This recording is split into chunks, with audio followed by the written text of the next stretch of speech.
지난 시간에는 스냅드래곤 8gen3에 대해 이야기 나눴었죠. 스마트폰용 모바일 AP 시장에서 GPU 분야의 우위를 다시 한번 확인시켜줌과 동시에 CPU 분야의 격차가 거의 모두 상쇄되었음을 8gen3를 통해 증명한 퀄컴. 오늘은 연이어 등장한 퀄컴의 PC용 CPU인 스냅드래곤 X 엘리트에 대해 커버할 시간인데요. 스마트폰을 넘어 이제 노트북 시장을 향하고 있는 퀄컴, 그 진행 성과들에 대한 중간 점검을 해보면 좋겠죠. 우선 노비아 인수 이후 코어 설계 역량이 배가가 된 퀄컴은 조만간 등장할 그들의 독자 CPU의 성능에 대한 자신감을 보여왔었습니다. 작년 스냅드래곤 서밋에서 밝힌 그 새로운 독자 CPU의 이름 오라이온, 그리고 다시 1년이 지난 올해 스냅드래곤 서밋에서 이 오라이온 코어 12개를 탑재해 만든 노트북용 CPU 스냅드래곤 X 엘리트가 등장했죠. 이 스냅드래곤 X 엘리트와 관련해 첫 번째 특징적인 부분은 미들 코어와 리틀 코어가 없다는 것, 다시 말해 P코어 단일 조합으로 CPU를 구성했다는 것인데요. 따라서 이제 집중해볼 부분은 단일 코어의 성능, 같이 한번 살펴볼까요? 스냅드래곤 X 엘리트는 경쟁사들의 라인업을 모두 제치고 최상단에 위치합니다. 우선 이 3200점이라는 X 엘리트의 싱글 점수와 관련해서 긱벤치 페이지에 나와 있는 다른 제조사들의 싱글 점수를 찾아보곤 그대로 이 3200점이라는 점수와 비교해 많게는 스냅드래곤 X 엘리트의 싱글 코어 점수가 300점 이상 앞서는 것으로 기술하는 경우가 있는데요. 이 점수들은 리눅스 조건에서의 벤치마크 점수들이고 윈도우상에서의 벤치 점수들은 여기서 소폭 하향되어 이런 결과값들이 나오죠. 핵심은 그래도 여전히 스냅드래곤 X 엘리트가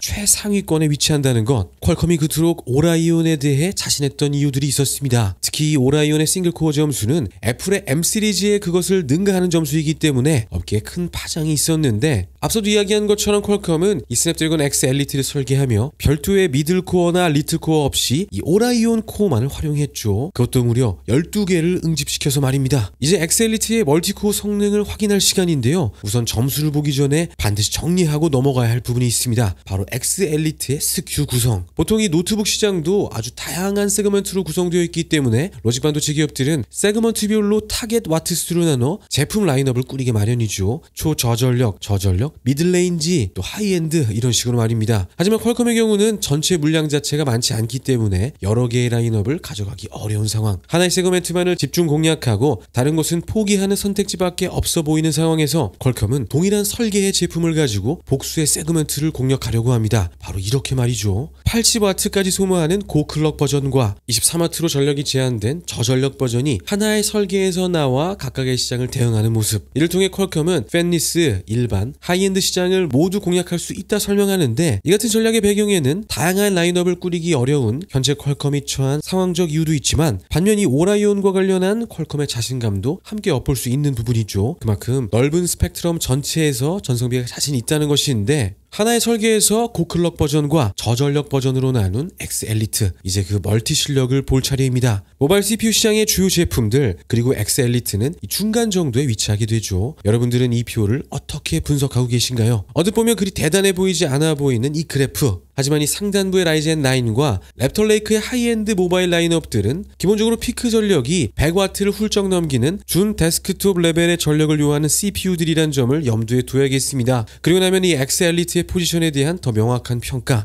이 그래프에 대한 더 정확한 분석이 가능한데요. 고성능 버전의 X 엘리트는 M2 프로보다 상위에 포지셔닝하는 모습이 보이죠. 그리고 M2 프로와 M2 맥스가 CPU의 측면에서는 거의 같기 때문에 이 X 엘리트가 M2 맥스도 제쳤다 이야기해도 무리는 아니겠죠. 시네벤치를 기준으로도 마찬가지의 결과가 나오는 모습. 결론적으로 80W 미만 모바일 CPU 시장에서 가장 강력한 CPU가 등장한 것으로 평가할 수 있겠는데요. 모바일 CPU 시장에서는 비교군을 찾기 어려울 만큼 강력했던 애플의 M 시리즈, 그리고 X 엘리트는 바로 그 M 시리즈의 자리를 위협하고 있습니다. 모바일 CPU 시장의 형세 변화, 이 표에 담긴 진짜 이야기들이 되겠죠. 그리고 이제 GPU에 대한 이야기를 나눠볼 차례입니다. 앞서 Hgen3의 이야기를 나누면서 확고히 지켜지는 GPU 분야의 우위에 대해 함께 이야기 나눴었는데요. 모바일 GPU 시장에서 여전히 굳건한 아드레노의 위상, Hgen3의 아드레노 750을 통해 다시 한번 확인할 수 있었는데, X 엘리트는 어떨까요? 우선 퀄컴이 밝힌 공식적인 GPU 성능은 4.6 테라플롭스입니다. 애플 M 시리즈들과 비교해보면 M1은 2.3 테라플롭스, M2는 3.6 테라플롭스로 X 엘리트가 M 시리즈들을 상회하죠. 실제 벤치마크 결과들도 이 같은 결론을 뒷받침하는데요. 물론 M2 맥스를 능가하는 모습을 보여줬던 CPU 영역만큼 강력한 모습은 아니지만 M2 프로세서 퍼포먼스에 비해 소폭 우위에 있는 모습. 물론 GPU와 관련해서는 조금 아쉬운 분들이 계실지도 모르겠습니다. 하지만 우선 당연하게도 M2에서 GPU 코어 수가 곱절이 되는 M2 프로와 다시 또 거기서 GPU 코어 수가 곱절이 되는 M2 맥스와 이 단지 피크 전력만을 상향시킨 X 엘리트의 GPU 성능에서는 차이가 날 수밖에 없는 상황이죠. 혹시 퀄컴이 미래 비전에 대한 메시지를 더 강하게 던지기 위해서라도 소폭모만이라도 GPU 코어 수가 상향된 버전을 내놓았으면 더 좋았을 텐데 이런 의문이 생기실 수도 있습니다. 예를 들어 현재 X 엘리트를 기반으로 애플처럼 어드밴스드 패키징을 통해 후공정단에서 GPU 코어의 수를 곱절로 늘린 모델들 내놨으면 더 좋았을 것 아니냐 이렇게 얘기할 수도 있겠지만 기본적으로 우선 현재 TSMC의 어드밴스드 패키징 캐파가 꽉 찬 상황이고 퀄컴이 어려운 상황에서 기적적으로 캐파 확보를 했더라도 그렇게 등장한 제품들이 더 큰 문제를 만들 가능성이 있습니다. 우선 최근에 외장 GPU 사업에 뛰어든 인텔은 물론이고 AMD마저 수십 년이 넘는 시간 동안 OS에서 GPU를 만들어 왔어도 여전히 드라이버 호환성 문제로 완벽한 성능을 내지 못하고 있는 상황. 퀄컴의 경우는 이들이 넘고 있는 세월의 장벽은 물론이거니와 훨씬 더 거대할 수 있는 OS의 장벽도 뛰어넘어야 하는 상황이죠. OS와의 호환에서부터 또 각각의 수백 수천 개의 컨텐츠와 필수 어플리케이션 등과의 호환도 모두 고려해야 하는 퀄컴에게 있어서 2024년은 GPU로 그들의 세를 과시할 시기는 전혀 아닙니다. 벤치마크에서는 점수가 나올지 몰라도 실제 게임을 돌려본 이들, 3D나 영상 작업 툴을 돌려본 이들에게 좋은 평을 받긴 어려울 것이 뻔한 상황. 결국 제3진영은 안 된다는 부정적인 메시지만을 시장에 각인시키게 되겠죠. GPU를 M2 수준에서 약간 상회한 정도로만 맞춰놓은 것은 바로 이러한 계산들이 녹아있는 것으로 생각하는데요.